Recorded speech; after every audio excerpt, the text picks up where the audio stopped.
자, 오늘 말씀의 제목은요, 국가의 배신, 제2의 환란을 준비하라입니다. 오늘 여러분들에게 국민방위군 사건, 이승만 정권 때 있었던 국민방위군 사건, 그리고 전두환 씨 때 있었던 삼천교육대, 김영삼 정부에 있었던 IMF, 그리고 박근혜 정권에서 있었던 세월호, 그리고 지금 현실 이렇게 굵직굵직한 사건들 몇 개를 제가 추려서요.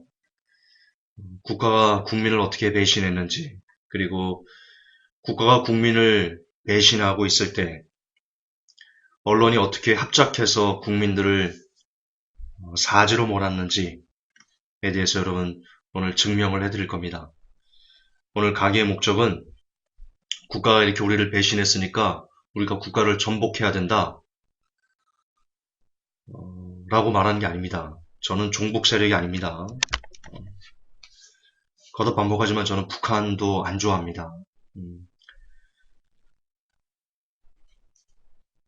이 강의의 목적은 이런 여러 가지 팩트를 통해서 국가가 여러분을 돕지 못한다는 팩트를 통해서 부디 우리가 진짜 희망이 무엇인지, 비록 우리가 대한민국이라는 국가에 살면서 이런 대한민국이라는 나라가 우리를, 특히 서민들을 사지로 몰아내는데 아주 힘을 다해서 애를 쓰는 그런 국가다.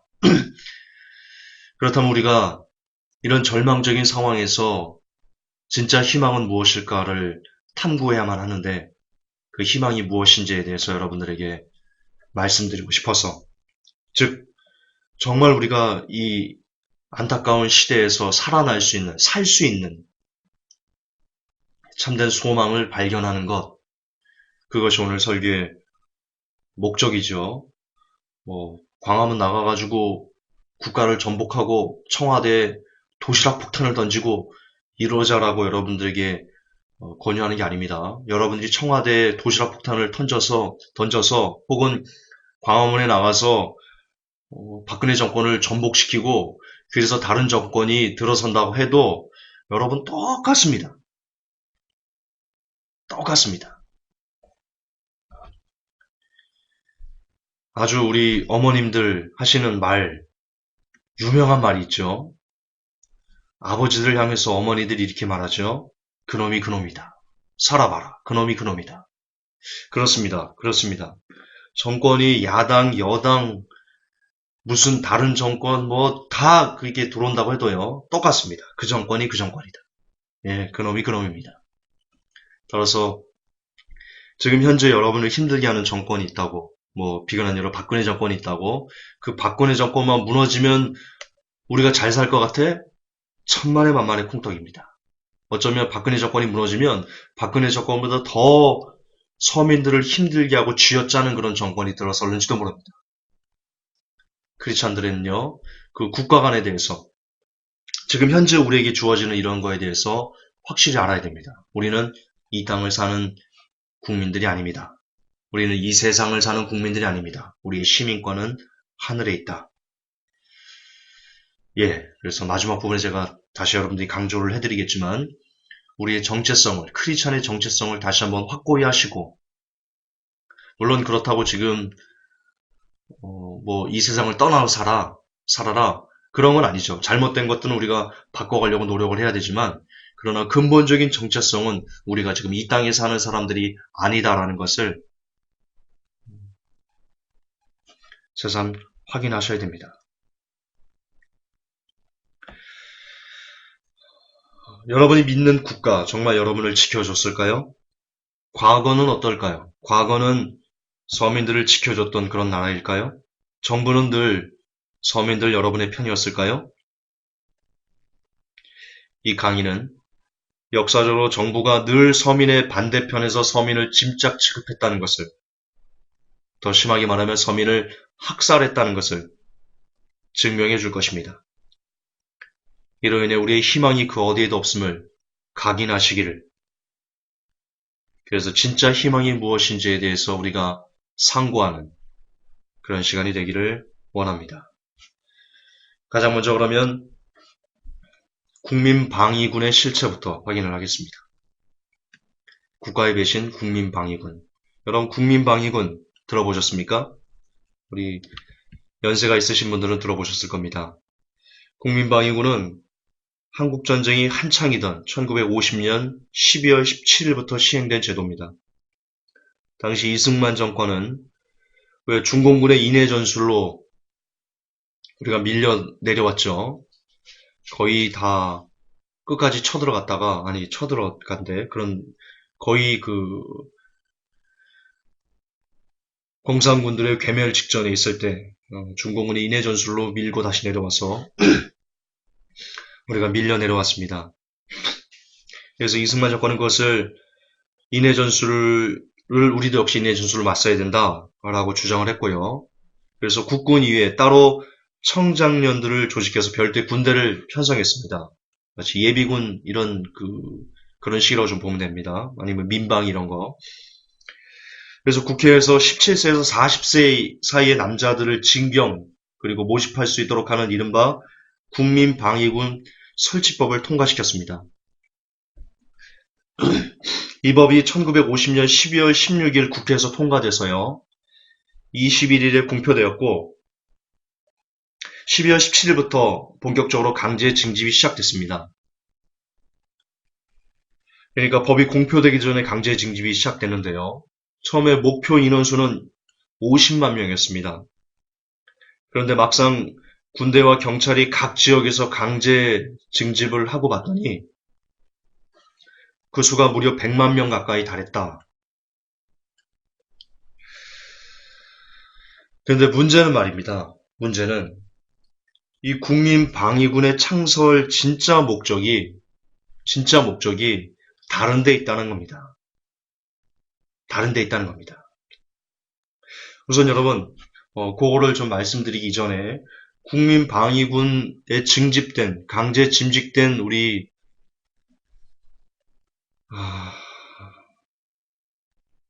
과거 우리 한반도에서 살았던 우리 국민들이 어떤 취급을 당했냐 이걸 좀 보셔야 됩니다. 12월 17일 한창 추울 때입니다. 근데 그렇게 추움에도 불구하고 국민방위군 장병들에게 겨울용 동복 그리고 군화, 신발 이런 거 지급되지 않습니다. 동복 혹은 이 군화와 관련된 예산을 정부에서 배정하지 않았기 때문입니다. 아니 군인들을 뽑아놓고 전쟁에서 나라를 지키라고 사람들을 뽑아놓고는 그들에게 최소한의 사람들이 살 수 있는 옷, 먹을 거 그리고 걸어 다닐 때 쓰는 어떤 이런 의식주 자체를 해결을 안 해줬다니까요. 그래서요. 이 굶주림과 추위에 지쳐서 이 국민방위군들이 그 안에서 어떤 고통들을 당했는지를 역사는 이렇게 기록하고 있습니다. 식량도 턱없이 부족했다. 국민방위군 병사 한 명에게 지급되는 하루 식량은 곡식 4호비인데 북한군이나 중공군이 포로에게 주는 하루치 식량은 곡식 5호비였다. 무슨 말씀인지 아시겠습니까? 국민방위군 병사에게 하루 식량을 곡식 4호를 줬습니다. 그런데 북한군에게 포로로 잡힌 사람이 있다면 그 포로에게 주는 하루치 식량이 곡식 5호비였다니까요. 다시 말해서 국민방위군 병사들은요. 적군의 포로들보다도 못한 그런 취급을 받았던 겁니다. 그리고 이마저도 제대로 지급하지 않는 경우가 태반이었답니다. 그냥 강제 징집해놓고는요. 그냥 이승만 정권이 그냥 내몰라라. 그냥 니들 살든지 죽든지 배고파 죽든지 뭐 니들 알아서 해라. 이런 입장이었다니까요. 이 정신없는 거죠. 정말 피 같은 국민들을 데려다가 굶겨 죽이는 이따 제가 얼마나 많이 죽었는지 말씀드릴 건데요. 진실 화해를 위한 과거사 정리위원회가 있습니다.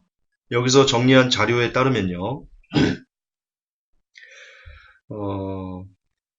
그 당시 관련했던 어떤 사람과의 생생한 인터뷰 내용이 기록되어 있는데 2010년 3월 15일에 진술조사에서 신모 씨는요. 신모 씨 자신이 체험한 국민방위군 생활을 고백했습니다. 이렇게 고백했습니다.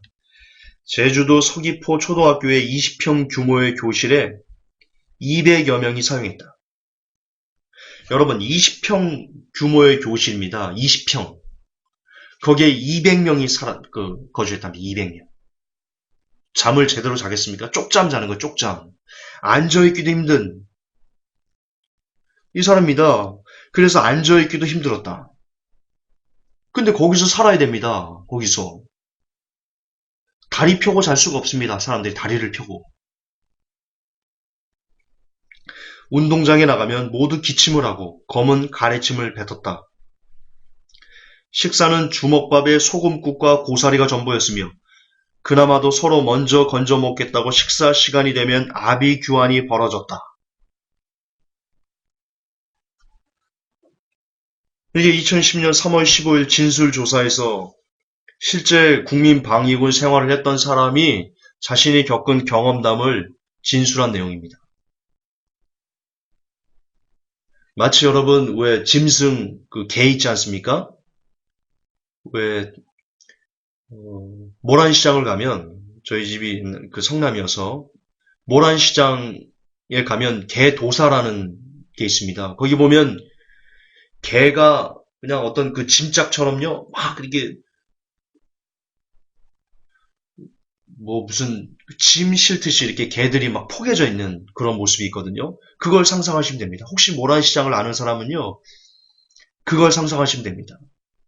우리 국민들이 이승만 정권 하에서 우리 국민들이 그런 어떤 그 철조망에 갇혀있는 개 취급을 받았던 겁니다. 개 취급을. 아니죠. 개보다 못한 취급을 받은 거죠. 왜냐? 개들은 먹을 거는 줬거든요. 왜냐? 살쪄서 잡아먹어야 되니까. 이때 얼마나 많은 사람들이 죽어나갔냐면요. 안타깝게도 정부 공식 통계에는 1000명이 조금 넘는 것으로 기록이 되어 있거든요. 정말 이러면 안 됩니다. 정부가 이러면 안 됩니다. 부산일보가 간행한 임시수도 천일에서는요. 거기서 집계한 사망자 수는 5만 명이고요. 중앙일보가 간행한 민족의 증언에서는요. 사망자가 10만 명 정도라고 말하고 있습니다. 하지만 이거 역시 축소된 겁니다. 이 사건을 담당했던 국회 조사단은요. 약 27만 명 이상의 국민방위군 병사들이 행군기간에 죽거나 혹은 행방불명된 것으로 보고 있습니다. 도망치거나 아니면 죽은 거죠.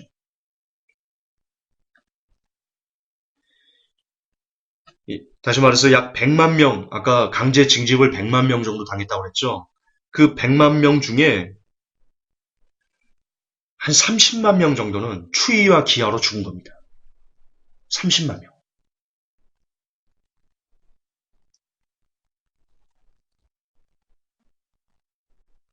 국민을 국가가 죽인 겁니다. 약 30만 명을 죽인 겁니다. 굶주림과 추위 속에서 행군하다가 죽는 겁니다. 픽픽 쓰러져서. 근데 이유가요. 이 국민방위군을 창설한 진짜 목적이 그게 너무 웃긴다는 겁니다. 이 전후 상황들을 추측해 보건대 국민방위군은요. 애초부터 북한군과 싸우기 위해서 만들어진 조직이 아니었습니다. 왜 국민방위군이 만들어졌냐면 북한군이 신속하게 남진을 해서요. 한국 전쟁 초반에 그랬죠. 막 물밀듯이 밀고 들어왔죠. 그때 서울 시민들이 북한군의 포로가 되고 그 중에 상당수가 북한군으로 탈바꿈한 일이 있었습니다. 그래서 그들이 중공군이나 혹은 북한군에게 포로가 되거나 혹은 그들의 병사로 탈바꿈하면 그들이 하는 어떤 일에 동참해서 뭐 노역도 하고 이런 여러 가지, 그러니까 그쪽 편이 되는 것을 막기 위해서 그들이 점령할 것으로 예측되는 지역들에서 미리 청장령들을 포섭해서 총알바지 만들려고 한 것. 이게 국민방위군의 진정한 창설 목적이었다는 겁니다. 싸우게 하려는 게 아니고. 그렇잖아요. 전후 사정을 따져보세요. 싸우게 하려면 국가가 뭘 먹을 걸 줘야 될 거 아니에요. 먹어야 싸울 거 아니에요. 옷을 줘야 될 거 아니에요. 신발을 줘야 될 거 아니에요. 무기를 줘야 될 거 아니에요. 그래야 싸울 수 있잖아요. 그런 게 없었다니까요. 적군의 포로보다도 못한 음식을 지급하는데 어떻게 싸우라고요. 옷이 없는데 그 추위에 막 달달달 떨게 해놓고 무슨 싸움을 나가라고요. 따라서 이런 정황 증거를 살펴보면 거듭 반복하지만 적군과 싸우기 위해서 만들어진 방위군이 아니다. 그죠? 더 말하지 않겠습니다. 제가 뭘 말씀드리려는지 여러분들이 알 겁니다. 어쨌든 이처럼 100만 명의 강제 징집에서 무려 30만 명이 죽고, 그리고 이 국민방위군 그 뒤에 나오겠지만요. 아주 피해가 많습니다. 이외에도 뭐 정신적인 뭐 트라우마부터 해가지고 그러겠죠. 그리고 그 죽지 않아도 뭐 각종 동상부터 해가지고 여러 가지, 그러니까 100만 명의 강제 징집된 사람들 중에 피해를 입지 않은 사람이 거의 없다 이렇게 보시면 됩니다. 그런데 말입니다. 이런 국가와 국민을 배신하는 행위에 언론이 어떻게 국가의 배신을 도왔는지를 확인해 보겠습니다. 당시 언론이 이렇게 보도했습니다. 국민방위군은 50만에서 100만 사이의 건장한 청년들로 편성되었습니다. 정부는 총 209억 원의 막대한 예산을 마련해 이들에게 산더미 같은 각종 군수품을 넉넉히 지급했습니다. 현재 국민방위군 병사들은 철저한 훈련을 받고 얼마 안 가서 전선으로 출정해 용감하게 싸워 공산군을 물리칠 것입니다. 이런 식으로 조선일보를 필두로 해서, 이따 제가 계속해서 여러분 조선일보의 그 사악한 짓을 낱낱이 제가 고발할 건데요. 이처럼 조선일보를 필두로 해서 거의 대다수의 언론들이 국민방위군이 마치 공산군을 완전히 무너뜨릴 수 있는 그런 이승만 정권의 핵심 키다, 이런 식으로 자화자찬은 아니고 그건 스스로 좋아하는 거니까 찬양하는 그런 보도를 쏟아냈습니다. 뒤에도 보겠지만 세월호 사건과 너무나 유사합니다. 뒤에 보여드리겠습니다. 이게 첫 번째, 국가가 국민을 배신했던 사건입니다. 두 번째는요, 삼천교육대입니다. 역시 연세가 좀 있으신 분들은 삼천교육대의 그 공포를 제가 별도로 말하지 않아도 아실 거라고 보는데요. 전두환 대통령 때이죠. 삼천교육대를 만든 것은 국가보위비상대책위원회였습니다. 이 조직은 박정희가 김재기의 총에 맞아 죽은 그 12.6 사태, 그 이후 권력을 장악한 전두환 등 이 신군부의 모임이었습니다. 1980년 8월 1일부터 11월 27일까지요. 국가보위비상대책위원회 조치로 경찰들에 의해서 전국 각지의 사람들이 삼천교육대로 끌려갔습니다. 그 수가 무려 6만여 명에 달한답니다. 무려 6만여 명. 어떻게 6만여 명의 그 숫자가 채워질 수 있었나? 각 경찰서마다 담당 지역에서 최소 200명 이상을 무조건 잡아라. 그래서 숫자를 채워라. 라는 할당량이 떨어졌기 때문입니다. 그래서 경찰들은요, 그냥 닥치는 대로 잡아다가 이 삼천교육대로 집어넣습니다. 당시 삼천교육대 인원 선별이 얼마나 엉터리였는지는요, 2000년에 시사저널에서 보도한 여자 삼천교육대는 끔찍했다라는 기사에 잘 드러나 있습니다. 이 기사에 의하면요, 삼천교육대로 끌려간 사람들 중에 여자들도 있었고요, 범죄자가 아닌 평범한 가정주부 있었고요, 심지어 15살의 여학생도 있었다라고 시사저론은 고발하고 있습니다. 이들이 또 어떤 죄목으로 삼천교육대에 끌려갔나? 그냥 마을 주민들과 다툴 수 있잖아요. 티격태격 할 수 있잖아요. 그러다 끌려갔고요. 뭐 술값 시비 벌이다가 끌려갔고요. 싸움 난 현장, 혹은 뭐 불구경하는 그런 현장, 거기 있다가 그냥 왜 싸움 나면 여러분 우리 구경하잖아요. 우리가 이 마음이 약해가지고 남 싸우는 거 보면 그냥 막 보려고 하잖아요. 그러면 안 되는데 그거 말려서 어떻게 좀 신고해서 지금 싸움을 말려야 되는데 우리 보고 있잖아요. 왜 그렇게 싸움 구경, 불구경하다가 그 근처에 있다가 끌려간 겁니다.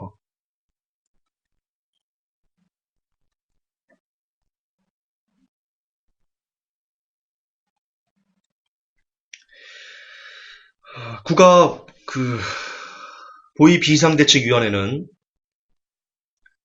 뭐 이 삼천교육대도 뭐 이렇게 급이 다릅니다. 뭐 A, B, C 이렇게 나눴는데 그 중에 어떤 가장 경미한 죄로 뭐 경미한 죄도 없이 그냥 끌려온 건데 어쨌든 경미한 죄로 끌려온 사람들은 4주일만 교육받으면 집에 돌아갈 수 있다라고 이렇게 얘기를 했는데요. 그러나 4주일은커녕 무려 5년 동안 지옥 같은 학대를 견뎌야 했던 사람들만 7,000명이 넘는다고 합니다. 삼천교육대에서 죽은 시체들 어떻게 됐나? 대부분 어디로 사라졌는지조차 모르게 사라졌다고 합니다. 엄청 많이 죽었습니다. 삼천교육대에서. 2005년 KBS에서 이 시사투나잇, KBS의 시사투나잇, 거기서 경기도 연천에 있었던 삼천교육대에 근무했던 현역 소위로 근무했던 유모 씨 인터뷰를 방영한 적이 있습니다. 2005년도에. 거기서 이 사람이 이렇게 증언했습니다. 인터뷰에서 삼천교육대에 처음 사람들이 들어갔을 때는 조용하고 문제가 없었다. 그런데 보름쯤 지나니까 대대장이 이건 청와대에서 대통령이 직접 지시한 거라면서 죽이라고 명령을 했다. 삼천교육대 사람들이 죽으면 그 시체를 전부 공장으로 가져가서 화장시켜버렸다. 내가 직접 목격했다. 대통령이 삼천교육대에 들어온 국민들을 죽이라고 했답니다. 대통령 명령이라고. 전두환 이 뒤에 무슨 말이 나올 거란지 우리 회복계 성도는 아실 겁니다. 이 전두환 이 까까머리 이거 가지고 그냥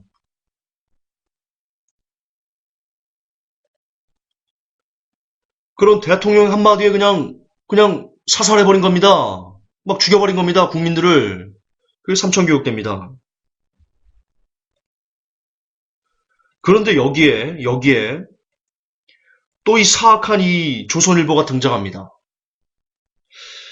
1980년 8월 13일 신군부는 각 신문사 기자들을 삼천교육대로 초청을 해서요. 직접 삼천교육대 훈련생들의 훈련 모습을 보고 이를 기사로 내라고 지시했습니다. 당시 조선일보가 이 삼천교육대를 견학하고 낸 기사, 아주 개쓰레 같은 기사 이렇습니다. 17세 고교생부터 59세까지 이웃사랑 외치며 봉체조. 이게 헤드라인입니다. 새마을 성공사리 듣자 연병장 울음바다. 여기까지 헤드라인이고요. 서브타이틀이고요. 자, 본론입니다. 얼마 전까지만 해도 도시의 뒷골목을 주름잡던 주먹들과 서민을 울리던 공갈배들이 머리를 빡빡 깎고 전봇대 크기의 육중한 멸공봉을 들고 피지땀을 흘리며 훈련받는 모습은 기자의 눈에 차라리 희극적이었을지는 몰라도 당사자들은 그렇게 진지할 수가 없었다. 중략하고요. 대부분이 20세 전후 앳된 얼굴들. 그 얼굴에서 잘 들으세요. 과거의 악은 어느 틈엔가 찾아볼 수 없었다. 이게 당시 삼천교육대를 견학하고 쓴 조선일보의 기사입니다. 그 얼굴에서 과거의 악은 어느 틈엔가 찾아볼 수 없었다. 여러분 제가 감히 예언할 수 있습니다. 조선일보는요. 하나님에게 심판받을 겁니다. 조선일보는 저주받을 겁니다. 왜? 거짓은 반드시 그에 대한 합당한 열매를 따먹게 되어 있기 때문입니다. 조선일보가 말한 범죄 예방, 과거의 악, 웃기는 소리입니다.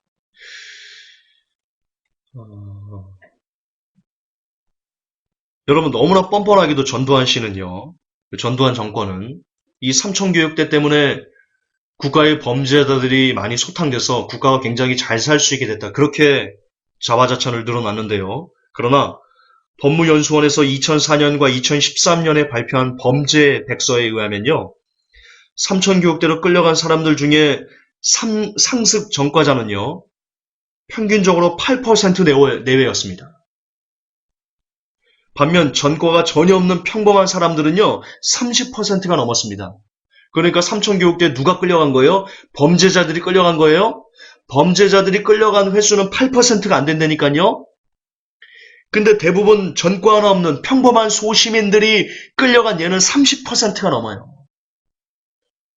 100명이면 범죄자는 8명 미만이고요. 30명 이상의 사람들이 평범한 소시민들이 끌려간 거예요. 거기서 대통령의 명령하에 뭐 총살을 당했건 뭐 맞아 죽었건 이런 살해를 당한 겁니다. 여러분 전두환 씨는 희대의 살인마입니다. 희대의 살인마. 그걸 한국 그 교회가 가가지고 한국 국가 조찬 기도회 하면서 전두환 씨를 축복하는 이런 웃기지 못하는 이런 진짜 그러면 안 돼요 진짜 교회가. 그러니까 그러니까 개독교 소리를 듣는 거예요.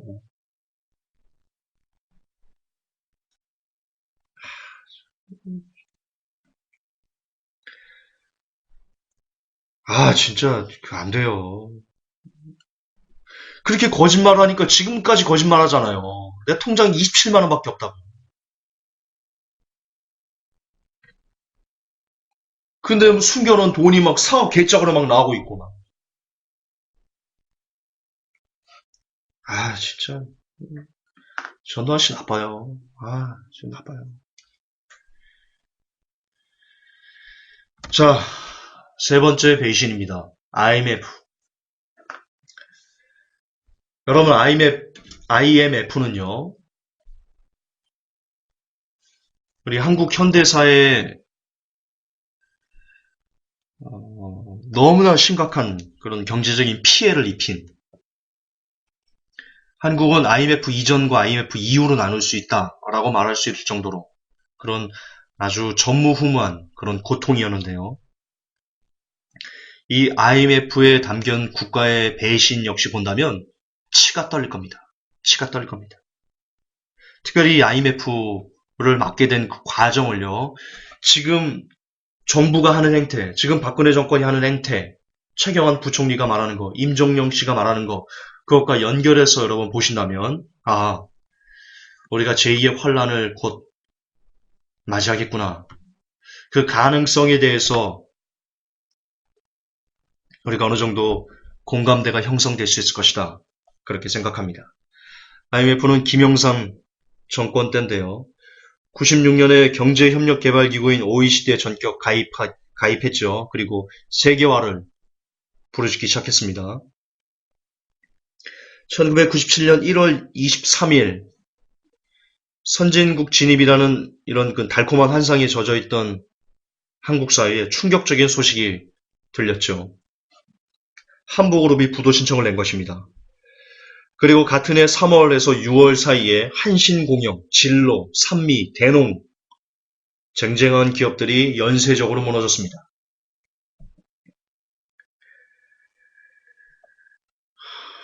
그런데 이렇게 무너지기 직전에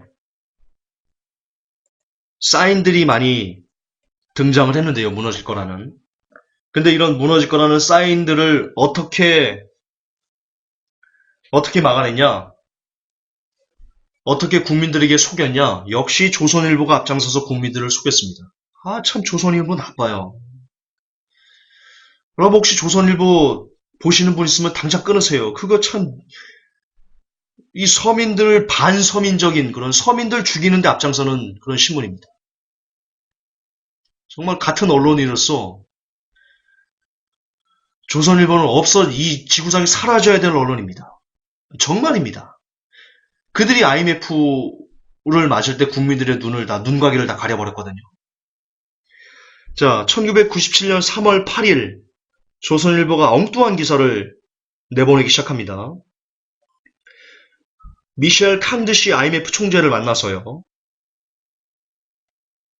한국 경제는 위기가 아니며 올해도 성장을 한다라는 인터뷰 기사를 실었습니다. 조선일보가. 1991년 3월 8일 날. 그런데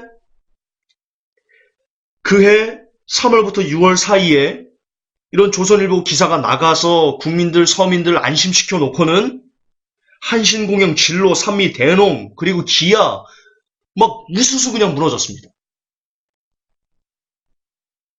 그리고 우습게도요. 바로 그해 11월 달에 우리가 IMF를 맞았거든요. 바로 그해 조선일보가 3월 8일 날 인터뷰했던 그 미셸 캉드시 IMF 총재가요. 한국의 구제금융을 지원하는 역할을 맡게 됩니다. 그리고 한국 정부에게 자료를 요청합니다. 그 총재가. 왜? 총재가 몰랐거든요. 한국의 상황을. 그래서 한국 정부에게 자료를 요청합니다. 무슨 말이냐? 조선일보가 소설 쓴 겁니다. 소설. 물론 조선일보가 소설 썼겠습니까? 이 캉드시 총재가 몰랐겠습니까? 우리는 뉴월드 오더의 실체를 알지 않습니까? 예, 뉴월드 오더가 아주 대놓고 사기친 것이 여러분 IMF입니다. 짜고 친 고스톱이 IMF입니다.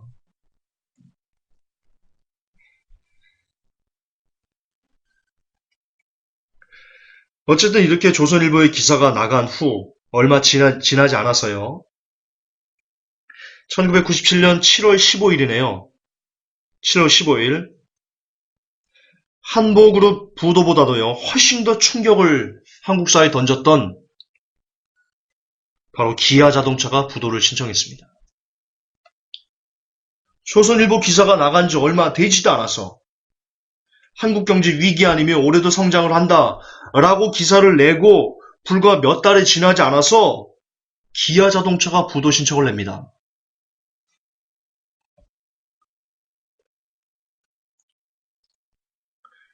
그리고 기아가 파산하고 4개월 후 마침내 한국 정부는 IMF 구제 금융을 신청합니다. 그러나 여기서 또 사악한 언론 조선일보가 또 등장합니다.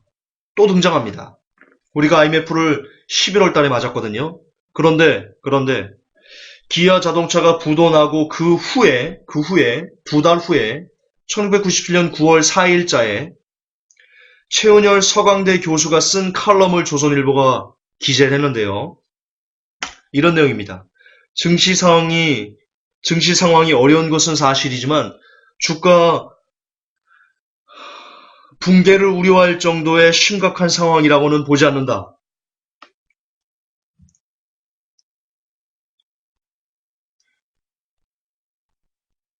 웃기는 거죠.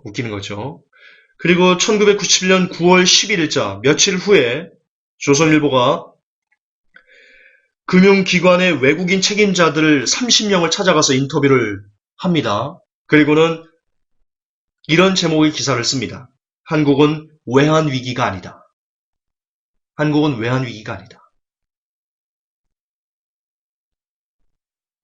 9월 11일이죠.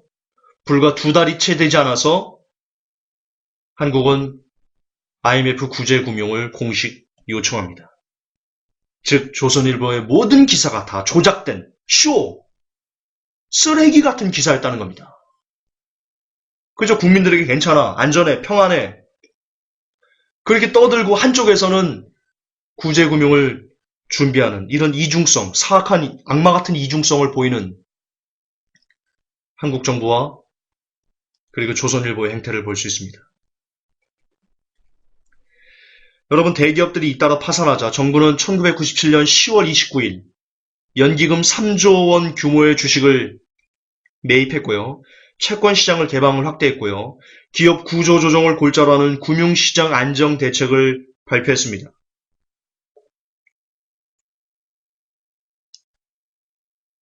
이렇게라도 해서 위기를 넘겨보려는 그런 꼼수를 냈던 거죠. 그러나 이런 위기를 발표하기 바로 하루 전에 지금 이 한국 정부가 굉장히 위기다라는 것을 발표한 거거든요. 이게 3조 원 규모의 주식 매입하고 채권 시장 개방 확대하고 금융시장 안정대책 발표하고 이게 지금 굉장히 큰 위기다, 위험이다 이렇게 공개적으로 선포하는 거거든요. 그런데 이런 위기를 선포하기 바로 하루 전에 1997년 10월 28일 날 강경식 경제부총리가 국회에서 뭐라고 떠들었는지 아십니까? 이렇게 말했습니다. 한국 경제는 기초가 튼튼하기 때문에 문제가 없다.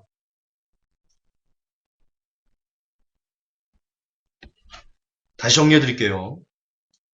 1997년 10월 28일 강경식 경제부총리가 한국 경제는 기초가 튼튼하기 때문에 아무런 문제가 없다라고 말했습니다. 그리고 그것을 언론사들이 받아서 대대적으로 보도를 했죠. 근데 하루 후에 그렇게 아무런 문제가 없다고 말하고 하루가 지나서 연기금 3조 원 규모의 주식을 매입했고요. 채권 시장을 개방 확대했고요. 금융시장 안정 대책을 발표했습니다. 하루 만에 말을 바꿨습니다.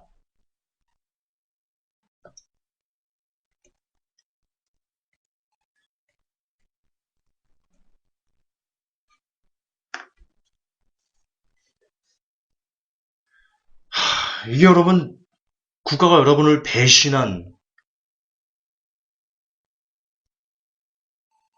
너무나 강력한 팩트입니다.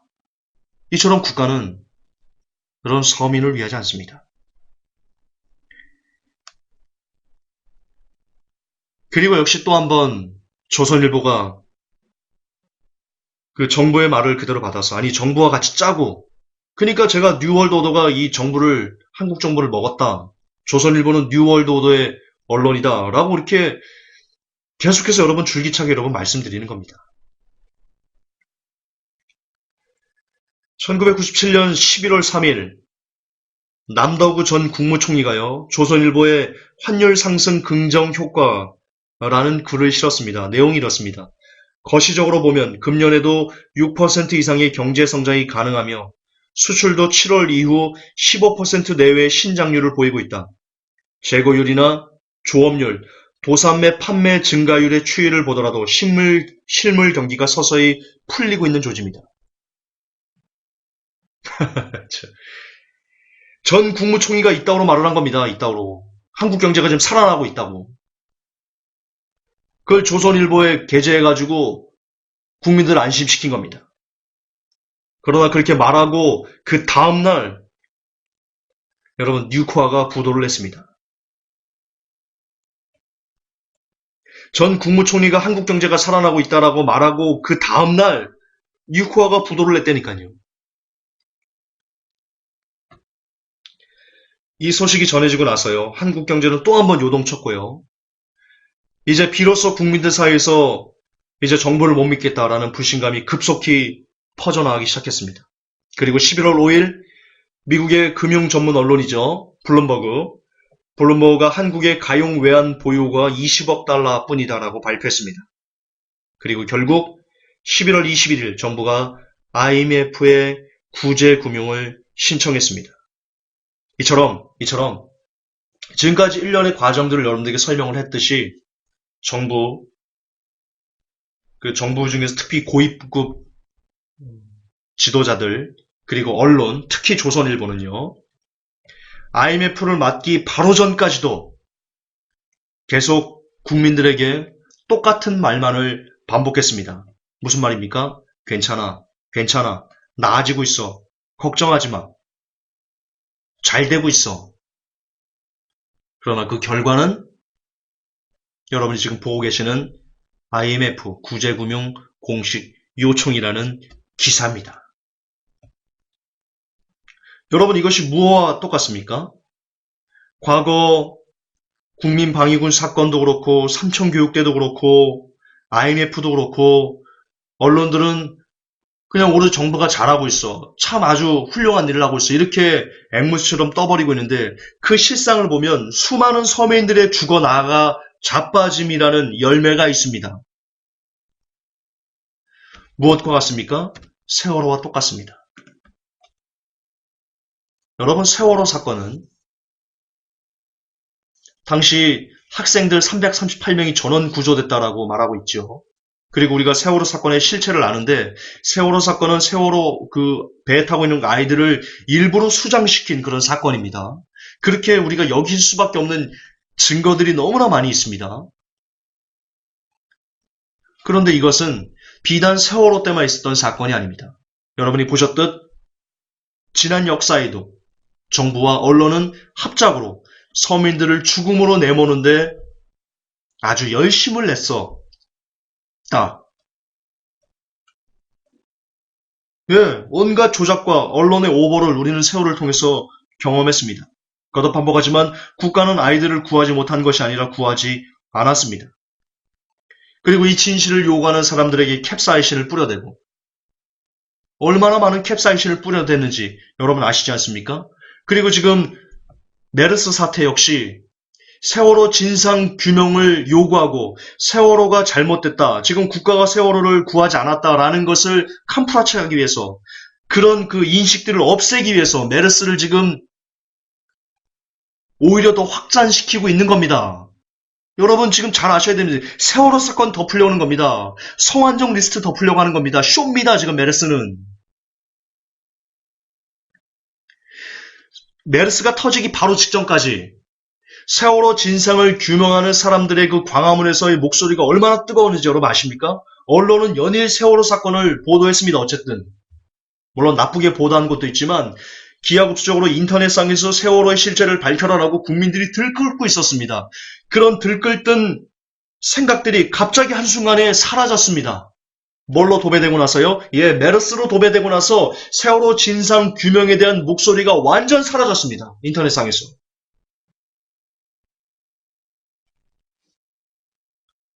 저는 그게 메르스를 확산시키는, 그리고 메르스가 실체가 없습니다. 사실적으로. 진짜 70 몇 명이, 뭐 1000 몇 명이 확진 받았는지, 아니, 1000 몇 명은 아니, 진짜 여러분 알 수 있습니까? 우리는 언론을 통해서만 그런 사실들을 볼 수 있다고요. 근데 보셨듯이 언론은 얼마든지 국민들을 기만하고 거짓으로 말할 수 있다고요. 메르스 실체가 있는지 없는지 여러분 확인할 수 있는 사람은 없습니다. 정부가, 그리고 그 삼성병원이, 언론이 그래 짜고 치고 고스톱하는 것처럼 해가지고 지금 메르스 막 죽고 있어, 몇 명이 확진됐어, 그렇게 말하면, 그렇게 떠들면 확인할 길이 없으니까 서민들은 그런가 보다 라고 인식할 수밖에 없습니다.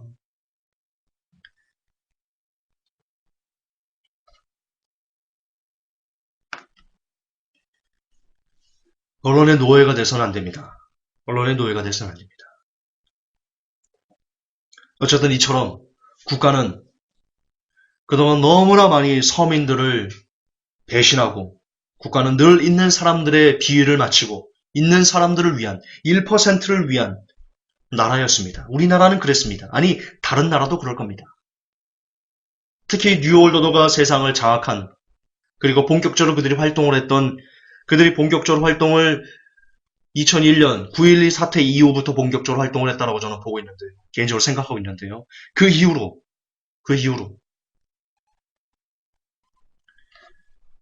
전 세계 모든 나라가 뉴월드오더에 장악돼서 그들의 노예가 돼서, 놀이개가 돼서 그렇게 살아가고 있을 것이다.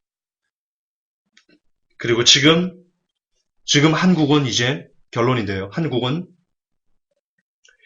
제2의 환란을 맞게 될 가능성이 대단히 높다. 지금 우리는 국가에게 배신을 당하고 있습니다. 특히 경제적으로 이는 배신을 당하고 있습니다. 메르스 사태를 통해서 지금 가계부채가 엄청난데도 불구하고 금리 인하를 단행했습니다. 정부에서 금리 인하를 단행하면서, 금리 인하를 하면서 국민들에게 말한 논리는 이겁니다. 한국 경제 체력이 괜찮다. 그리고 외환 보유고가 많다. 이 두 가지 이유를 근거로 금리를 내려도 된다. 미국이 금리를 올려도 한국은 따라 올릴 필요가 없다. 이 두 가지가 있으니까. 다른 신흥국가 우리는 다르다. 이렇게 거짓말을 하고 있습니다. 그러나 정말 여러분 한국 경제가 괜찮다고 보십니까? 늘 말씀드리지만 경제에는 가계, 기업, 정부, 경제의 3주체가 있습니다. 근데 제가 마지막에쯤 소책자에도 써놨지만 가계부채는 이미 가처분 소득 대비 300%를 넘었습니다. 전 세계에서 가처분 소득 대비 300%를 넘은 가계부채는 한국이 유일무이합니다. 왜냐? 한국에만 있는 제도가 전세제도인데요. 다른 나라엔 전세제도가 없습니다. 전세 시가, 전세 보증금 액수가 약 900조에서 1000조 가까이 됩니다. 그거 빚입니다. 지금 가계부채가 1100조니까요. 그거 1000조 합하면 2000조가 넘습니다. 가계부채가. 그러면 가처분 소득 대비 300%가 넘어갑니다. 전세 보증금을 빼도 가처분 소득 대비 우리는 164%가 넘습니다. 가계부채가. 그리고 OECD에서 기업 부채 위험하다라고 말한 마지노선이 GDP의 90%입니다. 근데 우리는 기업 부채가 1200조를 넘었습니다. 이미 GDP 100%에 육박하고 있습니다. 또한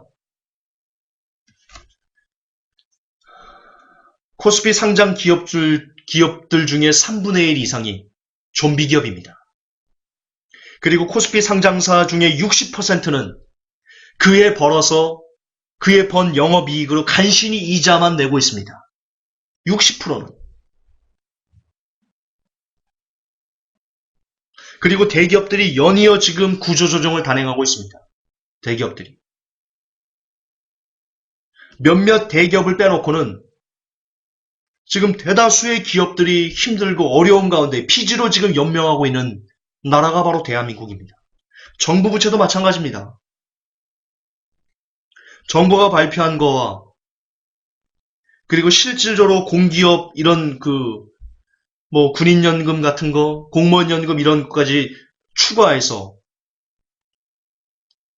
합하면 여러분 그 어느 나라보다도 그리스 뺨 때릴 정도의 정부 부채를 갖고 있습니다. 이처럼 온 나라가 지금 빚더미에 앉아 있습니다. 내년부터 퇴직자 800만 명의 퇴직자가 베이비부모가 은퇴하기 시작하고요. 880만 명. 죄송합니다. 지금도 OECD 기준으로 자영업 비율이 2배가 넘습니다. 자영업이 포화 상태에 있습니다. 그런데 내년에 80만 명의 신규 베이비부모 은퇴가 쏟아져 나왔을 때 20대는 학자금 대출, 30대는 결혼하느라고 빚내는 허니문 푸어, 40대는 50대는 하우스 푸어와 그리고 그 자녀들 대학 보내기 위해서 허리 휘는 또 에듀 푸어, 60대 이상의 고령층은 OECD 국가 중에 최하위 빈곤층, 밑으로는 기업의 경우도 밑으로는 중국의 추격, 위로는 선진국들의 기술력의 압박, 이런 너크래킹 현상.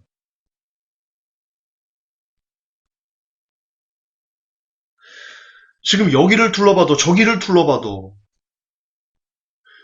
한국 경제가 기초 체력이 튼튼하다는 그런 말이 어떻게 나올 수 있는지, 그게 어떻게, 전 이해가 안 됩니다. 그걸 듣고 아무렇지도 않게 생각하는 사람들의, 그리고 그걸 아무렇지도 않게 말하는 그 사람들의 내구조가 저는 이해가 안 됩니다. 그런 뻔한 거짓말을 경제부총리라는 사람이 떳떳하게 언론에서 떠들어대고 그것을 받아서 언론은 여과 없이 나타내고 이런 미친 나라 대한민국 정신 빠진 나라. 여러분 외환보유고도 마찬가지입니다. 한국의 외환보유고가 지금 한 3,600억 달러 정도 있거든요. 근데 여러분 IMF가 권고한 외환보유고는요, 우리나라 외환보유고는요 4,500억 정도 있어야 됩니다. 또한 3,700억 정, 3,600억, 3,700억 달러 정도 있는 그 외환보유고 중에 우리나라는 거의 기본적으로 1,000억 달러 이상은요, 에너지 수입으로 갖고 있어야 됩니다. 왜 기름 한 방울 안 나지 않습니까? 그리고 우리나라에 들어와 있는 그 외국 자본들이 한국의 시가총액이 한 1,000조인데요. 그 중에 400조가 외국인 자금입니다. 그들이 빠져나갈 걸 대비해서 외환보유고를 비축해놔야 됩니다. 그게 기본적으로 1,000억 달러 정도 비축해놔야 됩니다. 그럼 실질적으로 우리가 가용할 수 있는 외환보유고는요, 약 250억 정도밖에 없습니다. 250억 달러 정도. 한국은요, 세계의 ATM기입니다. 세계의 ATM기. IMF 이후 너무나 쉽게 우리나라 돈이 빠져나갈 수 있도록 그렇게 만들었습니다. 비근한 예로 말레이시아 같은 경우는요, 외국인들이 돈을 가져갈 수가 없습니다. 법으로 그것을 규제해놨거든요. 우리나라는요, IMF 때 모든 걸 다 풀었습니다. 너무나 그 어느 나라보다도 너무나 쉽게 돈을 빼갈 수 있는 나라가 바로 한국입니다. 그래서 세계 ATM기다, 현금 인출기다 그렇게 얘기하는 겁니다. 그렇다면 지금 갖고 있는 2,500억 정도의 외환 보유고는요, 한순간에 무너질 수 있습니다. 한순간에 망할 수 있습니다. 지금 외환 보유가 한 3,700 정도 있으니까, 한 3,700억 정도 있으니까 뭐 괜찮다고요? 천만에 만만의 콩떡입니다. 그냥 죽습니다. 한순간에 그냥 날아갈 수 있는 그런 아주 취약한 구조입니다. 이게 진실입니다, 여러분. 지금 여러분들이 경제부총리라는 그 최경환 씨로부터 듣는, 임종영 씨로부터 듣는, 정부로부터 듣는, 그리고 언론으로부터 듣는 한국 경제 괜찮아. 부동산이 살고 있어. 부동산이 살기를 뭘 살고 있어요.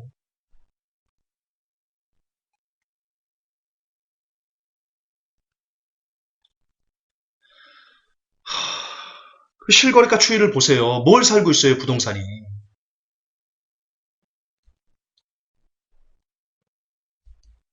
지금 월세가 많아지잖아요. 반전세가 많아지잖아요. 제가 그 얘기 별도로 하지 않아도 되죠? 왜 전세가 사라져요? 전세 풍기 현상이 사라져요. 여러분, 제가 많이 강조했지만, 집주인들이 전세를 받아서, 그걸로 뭔가, 예전에는 전세가 왜 괜찮았냐? 기존에 집 가진 사람들이 전세금을 받아서 거기다가 대출 조금 보태가지고 또 다른 집을 사는데 활용했다고 지렛대 역할을 했다고 전세금을. 그래서 전세가 괜찮았다는 거예요. 근데 지금 왜 전세가 없어요? 기존에 집 가진 사람들이 기존에 집 가진 사람들이 전세금 받아서 그걸로 또 다른 집을 살려는 그런 생각들을 지금 안 하고 멈추고 있다는 거예요. 왜? 왜? 집값이 오를 거라는 기대감이 없기 때문에 그러는 거예요. 그런데 지금 집값이 오르고 있다고요? 부동산이 살고 있다고요? 부동산이 살고 있고 집값이 오르고 있다면 여러분 전세 물량이 많아져야 된다니까요. 그것도 반복하지만 전세금 받아서 또 다른 집을 사야 될 거 아니에요. 기대 수익 때문에. 지금 안 그러고 있다고요. 가지고 있는 사람도 지금 내놓고 있다고요, 매물로. 그리고 다 월세로 돌려받으려고 하잖아요. 왜냐? 이제 은행에 넣어봤자 이자가 안 되니까 월세 받아서 먹겠다는 거예요. 살겠다는 거예요.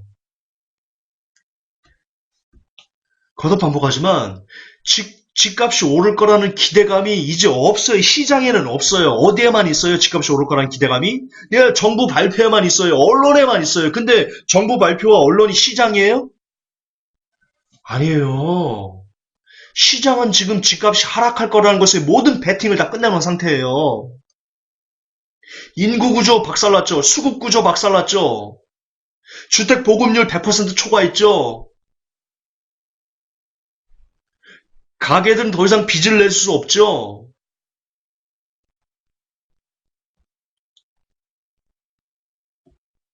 더 이상 집을 살 수 있는 여건이 안 되는데 어떻게 집값이 오른다는 말이에요.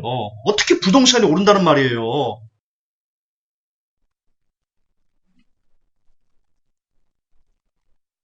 모두 헛소리예요. 제가 예언할 수 있어요. 집값은 안 올라요. 예언할 수 있어요.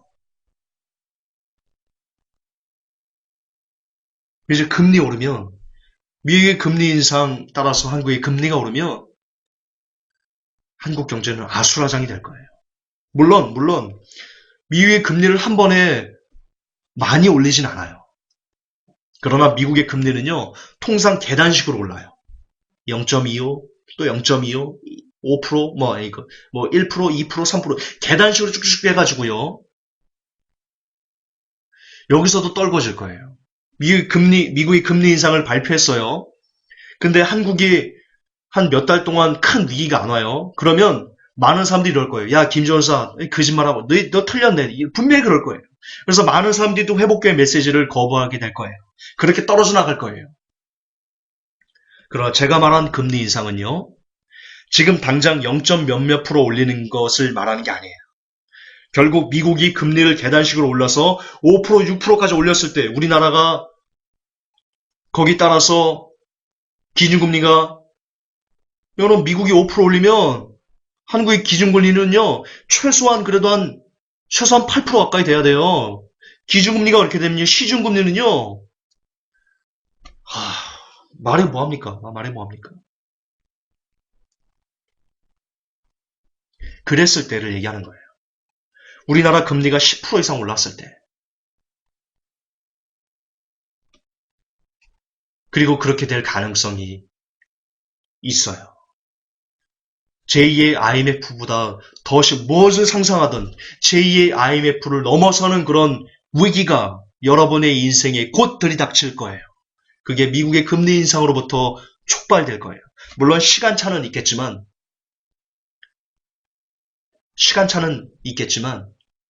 그러나 궁극적으로 얼마 되지 않아 엄청난 경제적인 패닉이 여러분의 삶에 들이닥칠 거예요. 특히 한국 경제는 그 위기를 이겨낼 수가 없어요. 더 이상 그것을 받쳐줄, 이런 위기를 구원할 그런 경제 주체가 없기 때문이에요. 그리고 더군다나 국가는 죄송하지만 여러분을 위기에서 구해줄 능력 자체를 상실했고, 아니 나아가 여러분을 위기에서 구해주려고 하지 않고 도리어 여러분을 위기로 빠뜨리려는 그런 공작을 행하고 있어요. 언론과 짜고. 그게 지금 금리 인하입니다.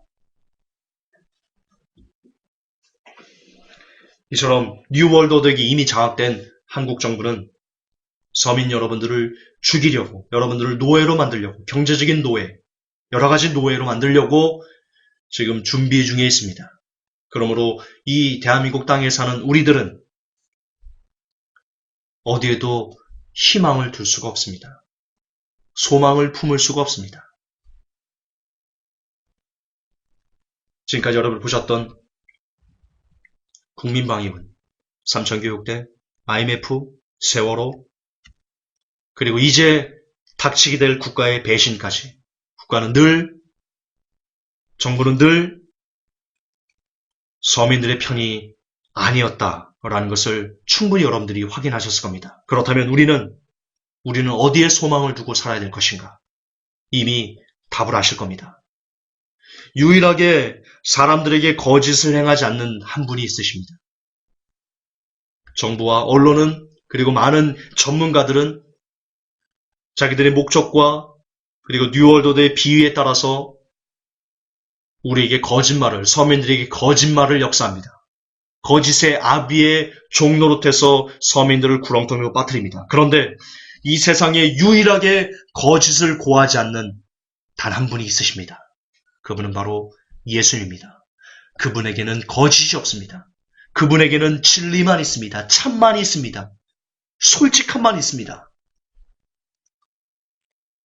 그렇기 때문에 예수님이 우리의 희망인 겁니다. 그렇기 때문에 예수님이 우리의 소망인 겁니다. 왜? 그분은 거짓을 하지 않기 때문에 그분이 하라고 하신 그 말씀대로만 살면 우리의 끝이 영생복락이라는 것이 증명되어 있기 때문입니다. 왜? 그분에게는 거짓이 없기 때문에. 그러므로 이 시간 절대로 거짓이 없는 참된 희망, 참된 소망, 예수님에게 여러분의 모든 인생을, 지금 이 시간 여러분의 인생을 다 던지셔야 됩니다.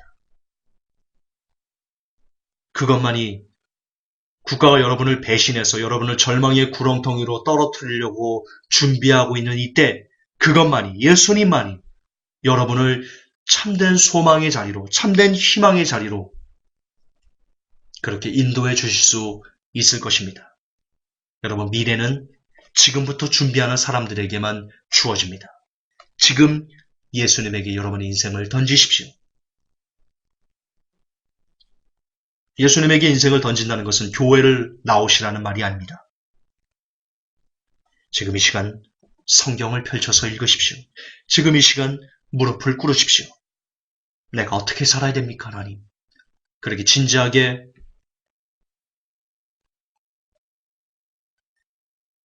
묵상하는 지금이 되기를 바랍니다. 지금 여러분의 미래를 위해서,